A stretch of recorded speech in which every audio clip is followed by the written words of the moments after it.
নমস্কার তোমাদের সবাইকে। আমার খুব ভালো লাগছে যে তোমরা প্রত্যেকে আমার প্রতিটা ভিডিও খুব মন দিয়ে দেখছো এবং তোমরা আমাকে রিপ্লাই করে জানাচ্ছ। তো তোমরা আমার প্রতিটা ভিডিও তোমরা যে ভালোভাবে দেখছো এবং তোমরা সেখান থেকে কিছু শিখতে পাচ্ছ এবং সেটা তোমরা আমাকে জানাচ্ছ, আমার খুব ভালো লাগছে। তো আজকে সেই রকমই খুব গুরুত্বপূর্ণ একটা ভিডিও, খুব গুরুত্বপূর্ণ একটা পয়েন্ট তোমাদের সাথে ডিসকাস করব। আমাকে এই প্রশ্নটা করেছে কার্তিক নন্দী। কার্তিক নন্দীর প্রশ্নটা হচ্ছে যে দাদা, যখন আমাদের পুলিশ ভেরিফিকেশন হয়, তখন যদি আমাদের কারো নামে যদি থানায় যদি পুলিশ কেস থাকে তাহলে কি হয়? খুব গুরুত্বপূর্ণ একটা প্রশ্ন কার্তিক, থ্যাংক ইউ তোমাকে। আমরা অনেকেই এই বিষয়টা জানি না বা আমরা এই বিষয়টা সম্বন্ধে সতর্কও হই না। আমাদের প্রত্যেককে কিন্তু এই বিষয়টা নিয়ে সতর্ক থাকা দরকার। তার কারণ হচ্ছে শুধুমাত্র পুলিশের চাকরি নয়, কলকাতা পুলিশ বা বেঙ্গল পুলিশের চাকরি নয়, সমস্ত সরকারি চাকরি, এমনকি এখনকার দিনে কিছু কিছু বেসরকারি চাকরি, কিছু নামী কোম্পানির বেসরকারি চাকরির ক্ষেত্রেও কিন্তু পুলিশ ভেরিফিকেশন হয়, ডিআইবি ভেরিফিকেশন যেটাকে বলে। তো পুলিশ ভেরিফিকেশন কারা করে? ডিআইবি করে, ডেটা ইনভেস্টিগেশন ব্যুরো। এই ডেটা ইনভেস্টিগেশন ব্যুরো প্রত্যেক থানায় একটা ছোট একটা সেল, ডিআইবি সেল। এই ডিআইবি সেলের কাজ হচ্ছে পুলিশ ভেরিফিকেশন করা। তো পুলিশ ভেরিফিকেশনের এই যে টোটাল পার্টটা, এটা নিয়ে আমি একটা আলাদা ভিডিও বানাবো। কিন্তু আজকে কার্তিকের যে প্রশ্নটা, যে দাদা যদি পুলিশ কেস থাকে তাহলে কি সমস্যা হতে পারে? দেখো, শুধুমাত্র সরকারি চাকরি নয় বা শুধুমাত্র পুলিশের চাকরি নয়, কলকাতা পুলিশ, বেঙ্গল পুলিশ না, সমস্ত ক্ষেত্রেই পুলিশ ভেরিফিকেশন উঠে আসে। এবং পুলিশ ভেরিফিকেশন করতে গিয়ে যদি ডিআইবি দেখে যে কোনো একটা ছেলের নামে বা কোনো একটা মেয়ের নামে থানায় অলরেডি আগে থেকে পুলিশ কেস আছে, এই যে পুলিশ কেস সাপোজ ধরো তোমার বাড়ির আশেপাশে কোনো সমস্যা হয়েছে, তোমার পাড়ায় কোনো সমস্যা হয়েছে, তোমার বাড়িতে তোমার ফ্যামিলি কোনো সমস্যা হয়েছে, কাকা জ্যাঠা রিলেটিভ কোনো সমস্যা হয়েছে, তোমার নামে ধরো থানায় একটা জিডি হলো। এবার জিডি হওয়ার পরে এফআইআর হবে। যদি কোনো হাতাহাতি হয় বা যদি যে ব্যক্তি তোমার নামে কেস করতে গেল থানায়, তোমার পরিচিত হোক বা অপরিচিত হোক, যার সাথে তোমার কোনো সমস্যা হয়েছে, বর্তমান দিনে আমরা প্রত্যেকেই আমাদের জীবনে বিভিন্ন সমস্যার মধ্যে জর্জরিত।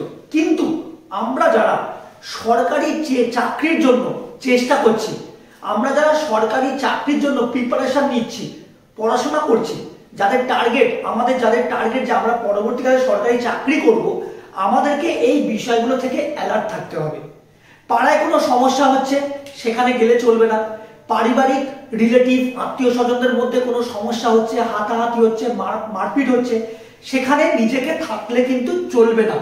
যদি আমার স্বপ্ন থাকে যে আমি পরবর্তীকালে কোনো ভালো নামি দামি কোম্পানিতে চাকরি করব বা ভালো কোনো সরকারি জব করব, সেটা পুলিশ হতে পারে বা যে কোনো জব হতে পারে, যে কোনো গভর্নমেন্ট সার্ভিসের ক্ষেত্রে কিন্তু পুলিশ ভেরিফিকেশন মাস্ট। তাহলে এবার ধরো এই সমস্ত সমস্যার মধ্যে তুমি জড়িয়ে গেলে কোনো কারণে, ছেলে মেয়ে উভয়, আমি কিন্তু সবার জন্য এই ভিডিওটা কিন্তু বলছি, তোমরা ভিডিওটা খুব মন দিয়ে দেখো এবং ভিডিওটা কিন্তু স্কিপ করলে হবে না, ভিডিওটা কিন্তু পুরোটা দেখতে হবে। তার কারণ ইম্পর্টেন্ট বিষয়গুলো কিন্তু ওভারলুক করে চলে যাবে না হলে। তো ভিডিওটা দেখো, বিষয়টা দেখো।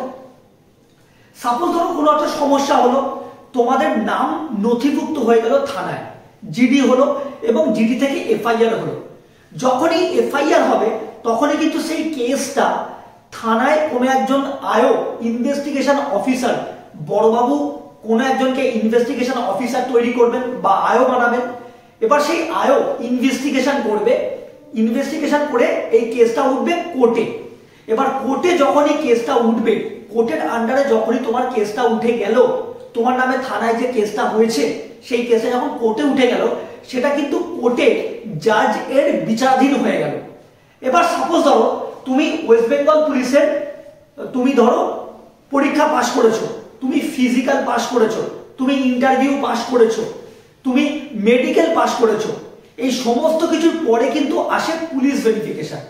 যখন এই পুলিশ ভেরিফিকেশনে উঠে আসবে যে তোমার নামে থানায় একটা কেস আছে এবং সেই কেসটা কোর্টে বিচারাধীন, যতই তুমি কোনো দোষ না করো, তোমার যদি কোনো অপরাধ না থাকে, তোমার কিন্তু পুলিশ ভেরিফিকেশন কিন্তু আটকে যাবে।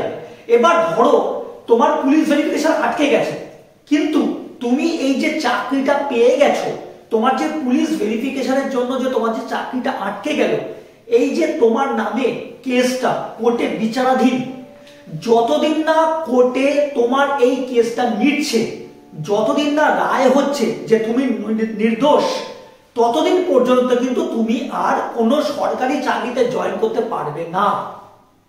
বোঝাতে পারলাম? তাহলে দেখো, বাড়ির আশেপাশে পাড়ায় রাস্তাঘাটে চলাফেরা করতে কোথাও কোনো রকম সমস্যার মধ্যে নিজেদেরকে জড়াবে না। বিশেষ করে তোমরা যারা সিরিয়াস ক্যান্ডিডেট, আমি ক্যাজুয়াল ক্যান্ডিডেটদের কথা বলছি না, তোমরা যারা সিরিয়াস ক্যান্ডিডেট, তোমরা যারা আমার চ্যানেলের রেগুলার আমার ভিডিও দেখো, আমাকে সাবস্ক্রাইব করে রেখেছো, আমাকে ভালোবাসো এবং আমার ভিডিও দেখতে ভালোবাসো, তোমাদের সবার কাছে আমার অনুরোধ যে রাস্তাঘাটে কোনো রকম কোনো সমস্যার মধ্যে কিন্তু তোমরা জড়াবে না, কোনো পারিবারিক সমস্যার মধ্যে তোমরা জড়াবে না। তোমাদের সামনের যে কেরিয়ার, যদি তোমরা কোনো সমস্যার মধ্যে জড়িয়ে যাও, যদি তোমাদের নামে থানায় কোনো পুলিশ কেস হয়ে যায় এবং সেটা যদি এফআইআর হয়ে, যদি থানায় ধরো তোমাদের নামে কোনো সমস্যা হলো, তো তোমাদের প্রতিবেশী আত্মীয় স্বজন কোনো সমস্যা হলো, থানায় গিয়ে জিডি করলো, জিডি কিন্তু থানা থেকে মিটে যায়। যদি থানায় কোনো জিডি হয়, তাহলে থানায় যে টেবিল অফিসার বা থানার বড়বাবুর সামনে বসে বড়বাবুরা অনেক সময় কি করেন, দুপক্ষের মধ্যে মিটমাট করে দেয়। কিন্তু যদি এফআইআর হয়ে যায়, এফআইআর হওয়া মানে কিন্তু সেইটা কোর্টের বিচারাধীন হয়ে গেল। যতদিন না কোর্ট থেকে সেই বিচার নিচ্ছে, তুমি নির্দোষ প্রমাণিত হচ্ছে, ততদিন কিন্তু তুমি কোনো চাকরির মধ্যে যেতে পারবে না, ঢুকতে পারবে না। এবার আমি একটা বিষয় বলি, অনেক সময় কি হয়, আমিও আজ থেকে 13-14 বছর আগে চাকরি পেয়েছি।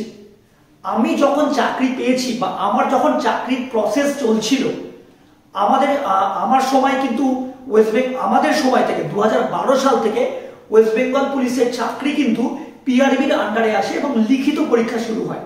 তার আগে থেকে কিন্তু এক্সচেঞ্জের কলের মাধ্যমে চাকরি হতো, তোমরা অনেকেই জানো।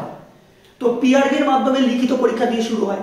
তখন মা আমাকে বলতেন যে রাস্তাঘাটে কোনো সমস্যার মধ্যে জড়াবি না বাবু, বা কোনো রকম যতক্ষণ না চাকরিটা পেয়ে যাচ্ছিস, যতক্ষণ না চাকরিতে জয়েন করছিস, কাউকে বলবি না, কাউকে জানাবি না। অনেক সময় কি হয়, পাড়া প্রতিবেশী অনেক সময় সমস্যা হয়, পাড়া প্রতিবেশী অনেক সময় হিংসা করে তোমাকে কোনো কেসের মধ্যে ফাঁসিয়ে দিল, তোমাকে কোনো বাজে কাজের মধ্যে জড়িয়ে দিল। হ্যাঁ, তো এই সব জিনিসগুলো হয়। তো এই সব জিনিসগুলো কিন্তু মাথায় রাখবে, নিজেকে সতর্ক রাখার চেষ্টা করবে, নিজেকে সাবধান রাখবে। আর দেখো, এই যে থানায় কেস কামারি হয়ে যাওয়া, কোনো মানে থানায় যে কেস কামারি হয়ে যাওয়া, তোমাদের নামে যে কোনো থানায় যে এন্ট্রি হয়ে যাওয়া, যে লাল কালির দাগ, যে থানায় যেন লাল কালির দাগ না থাকে, এই জিনিসগুলো কিন্তু প্রচন্ড এফেক্ট করে পরবর্তী জীবনে, আমাদের ফিউচারে, আমাদের কেরিয়ারে। আর দেখো, পরীক্ষা পশ্চিমবঙ্গ পুলিশ, কলকাতা পুলিশ বা আমাদের পশ্চিমবঙ্গে যে সমস্ত গভর্নমেন্ট সার্ভিস চাকরি যেগুলো নিরন্তর বছরের পর বছর ধরে হয়ে আসে, এই মুহূর্তে বন্ধ থাকলেও, বা ধরো পশ্চিমবঙ্গ পুলিশ বা কলকাতা পুলিশের চাকরিটা বা পরীক্ষাটা ধরো এই মুহূর্তে বন্ধ আছে, কিন্তু তোমরা যারা ফর্ম ফিল আপ করেছো, তোমরাও কিন্তু ভালোভাবেই জানো যে আজ নয় কাল কিন্তু পরীক্ষা হবে। তোমরাও কিন্তু ভালো মতো জানো, পরীক্ষা হয়তো ডিলে হচ্ছে, কিন্তু তোমরা কিন্তু ভালো মতো জানো যে আজ নয় কাল কিন্তু পরীক্ষা হবে।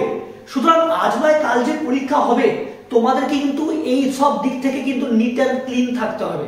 তাহলে কিন্তু তোমরা সহজেই পরীক্ষাটা ক্র্যাক করে, তোমরা পরীক্ষায় পাশ করে, তোমরা কিন্তু চাকরিটা হয়তো 6 মাস লেট হবে, কিন্তু চাকরিটা কিন্তু আজ নয় কাল অবশ্যই তোমরা পাবে।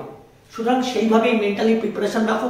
এবং যদি মনে হয় আমার এই ভিডিও থেকে সামান্য কিছু তোমাদের উপকার হয়েছে বা সামান্য কিছু তোমরা নতুন কিছু জানতে পেরেছো, তাহলে কিন্তু অবশ্যই আমাকে সেটা জানিও, কমেন্ট করো ভিডিওটা কেমন লেগেছে। এবং চ্যানেলে যারা নতুন ভিজিট করবে, আরো ইনফরমেটিভ ভিডিও, প্রচুর ইনফরমেটিভ ভিডিও আমার কাছে রয়েছে। এবং তোমরাও নিরন্তর আমাকে বিভিন্ন প্রশ্ন আমাকে করছো, আমি সেই সমস্ত প্রশ্ন নিয়ে তোমাদেরকে ভিডিও বানাচ্ছি। তো তোমরা নতুন যারা চ্যানেলে অবশ্যই কিন্তু চ্যানেলটাকে সাবস্ক্রাইব করবে। সুতরাং কার্তিক, তোমাকে আরেকবার আমি থ্যাংক ইউ জানাই, এবং কার্তিকের মতন তোমাদের মনেও যাদের এই প্রশ্নটা ছিল তোমাদেরকেও আমি থ্যাংক ইউ জানাচ্ছি। তোমরা আমাকে অবশ্যই জানিও। পরের ভিডিওতে তোমাদের সাথে আবার দেখা হবে। নমস্কার, জয় হিন্দ।